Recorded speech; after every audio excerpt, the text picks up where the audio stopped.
Assalamualaikum warahmatullahi wabarakatuh. Kami dari kelompok 15 dengan saya Bella Setiawati, teman saya Sherlina Saputri ingin mempresentasikan hasil karya tulis kami. 1. Latar belakang. Latar belakang adalah untuk menambah ilmu pengetahuan yang telah didapatkan penulis dari sekolah. 2. Alasan pemilihan judul. Alasan pemilihan judul adalah menggabungkan antara teori yang didapatkan di sekolah dengan pendidikan sistem ganda.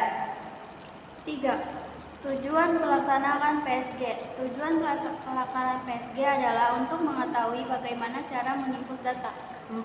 Tujuan menyusun karya tulis. Tujuan menyusun karya tulis adalah menambah ilmu, pengetahuan, dan keterampilan. 5. Metode pengumpulan data dan sistematika penulisan. Bab 2. Tinjauan umum. 1. Sejarah berdirinya PTSP Kecamatan Penjaringan yang terletak di wilayah Jakarta Utara.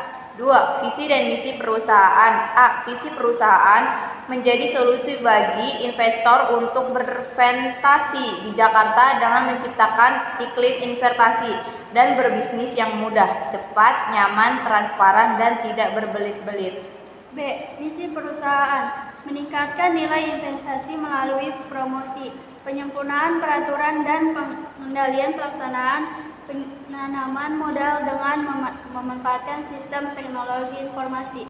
Sejarah berdirinya PTSP Kecamatan Penjaringan. Warga Kecamatan Penjaringan, Jakarta Utara mengaku puas dengan layanan petugas pelayanan terpadu satu pintu PTSP Kecamatan Penjaringan. Kecamatan Penjaringan, Jakarta Utara sudah mengurus surat izin usaha perdagangan SIUP perusahaan tempat ia bekerja.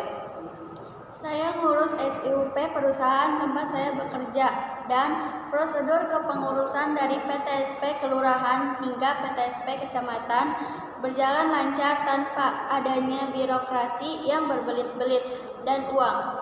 Ujar maki di PTSP Kecamatan Penjaringan. 3. Struktur organisasi PTSP Kecamatan Penjaringan. Bab 3. Landasan teori. 1. Pengertian input. Input adalah sebuah data dan perintah yang dimasukkan ke dalam memori komputer untuk selanjutnya diproses lebih lanjut oleh prosesor. Input bagian dari komputer karena sistem merupakan kesatuan dari beberapa komponen yang saling berkaitan dan saling terhubung. 2. Fungsi input.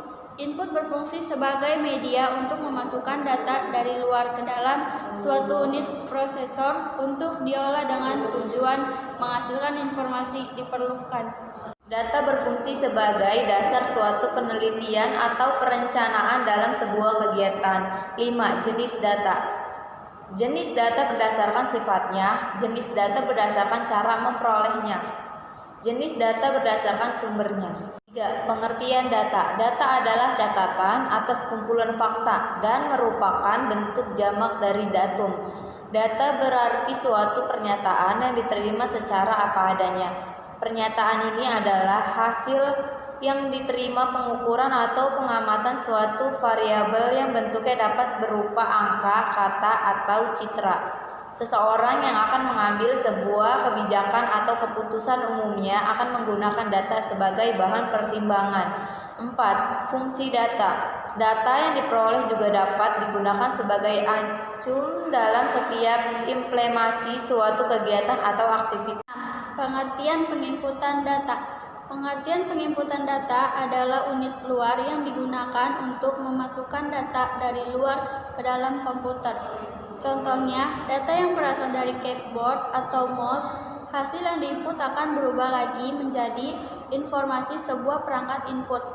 Adalah komponen perangkat yang memungkinkan pengguna untuk memasukkan data ke dalam komputer, atau bisa dikatakan sebagai unit luar memasukkan data dari luar ke dalam mikroprosesor. 4. Kegiatan pendidikan sistem ganda PSG, menyusun surat, mengetik surat masuk dan keluar, mengindeks, fotokopi, menyusun berkas, memfotokopi, mencatat surat, mengarsip surat, mendata surat. Bab 5. Penutup.